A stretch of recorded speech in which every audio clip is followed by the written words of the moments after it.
Good morning guys! It's finally day 4 which means ito na ang huling araw namin dito sa Bohol guys. Oo, alam ko nandito na sa bahay ko ngayon. Piling ko pa this is just the first time living in that place guys. So ang South Palm Resort ay ang huling hotel na i-stayan namin. Which is yung ngayon. Yung i-stayan namin ngayon. So ang goal na lang namin ngayon sa mga natitirang oras ay i-enjoy ang lugar na to. So simulan natin yan sa pagkain ng breakfast. Breakfast kami sa Uma. Ito ang mga pagkain guys.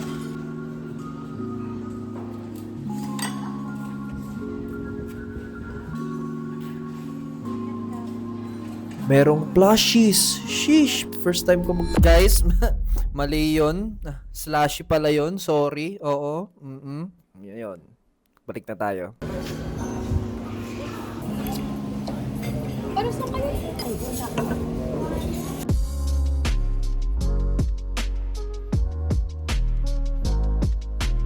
So after namin mag-breakfast, oras na para tumakbo. Kasi kung hindi nyo alam, sinabi ko sa sarili ko ngayon 2026 na tatakbo ako araw-araw ng 1 mile and 1 mile is equal to 1.6 km. And that's what I'm going to do right now. Alright guys, it's time to go to the gym. 1 mile, day 13. Let's go. Masyado pa maaga para sa takbong to pero at least nakakain na ako. Let's see how it goes. I'm gonna try to beat my time yesterday.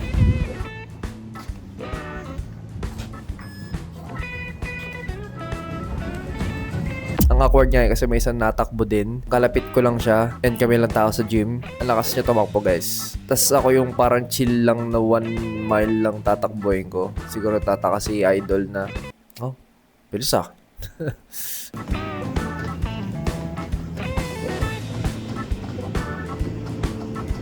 1 mile done. Then it's finally time to enjoy the beach. Probs nga ng beach. Na, amapas.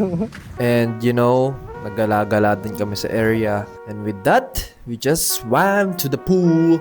Bruh.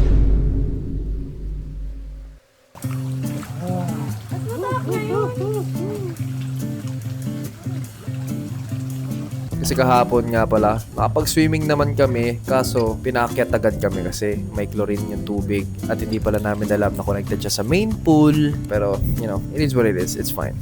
And guys, sinubukan akong maging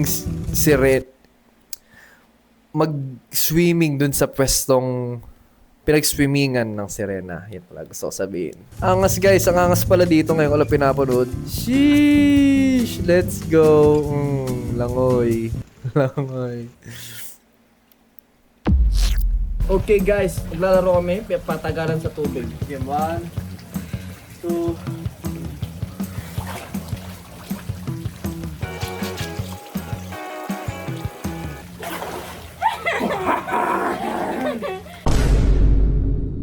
It's time for lunch, guys. Nag-lunch kami sa MoMA.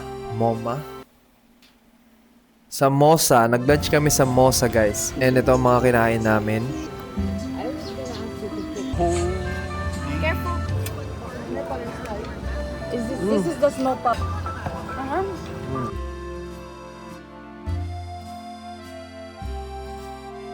Ito yung part na excited din ako. Pupunta kami sa coffee shop, guys. Yes! Nandito tayo ngayon sa isang kapehan, guys. At wala pa akong natitikman na mabisang kape for the past 3 days. At tingnan natin kung masarap. Yun lang hinahanap ko ngayon dito. At wala pa akong natitikman. Pero tingnan natin, guys. Let's go inside. So guys, ito ang loob ng coffee shop. Very, very cozy. And meron mga board games and card games. vanilla latte. That's nice. Vanilla latte. Vanilla latte, Spanish latte. Testing. Vanilla.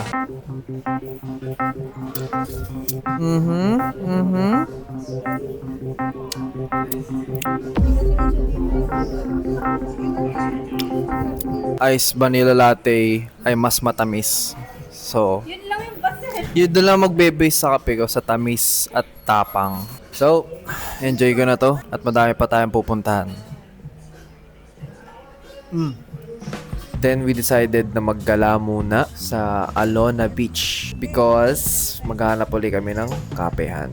At habang naggagala kami, nakita ko si Idol na may alaga siyang aso na nag-surf. Nag-surf, guys.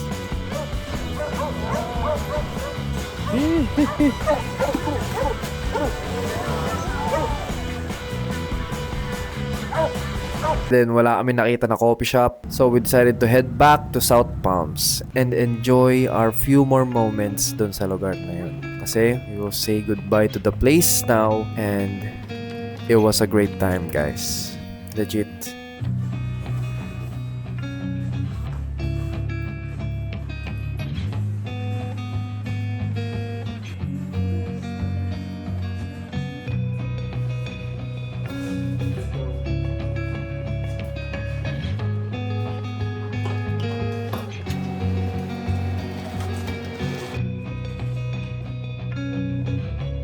And for the last time, we'll just have a drink in Serena Bar. Admire the view even more. Kasi it ain't gonna last.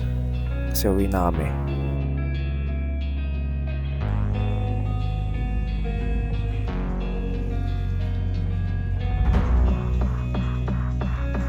And for the last time ulit, we will have our dinner here in Puma.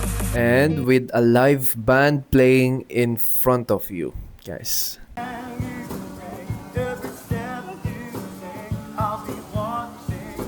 And it's time to go home.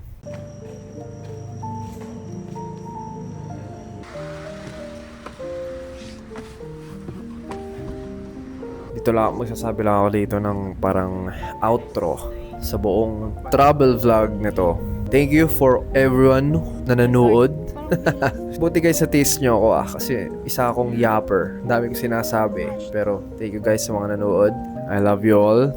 Peace. Andito na kami sa airport at tapos na ang Bohol trip dito. Ay, sige po. Gusto ko lang sabihin na what a wonderful experience at kung gusto nyo din pumunta dito sa Bohol, I highly recommend it. Overall, babalik ako dito soon pero not now. Iipon muna. Pero yun, thank you sa lahat ng mga nanood dito sa journey na to. The first time ko yan na-experience. So yun, thank you guys. See you next time. Adios.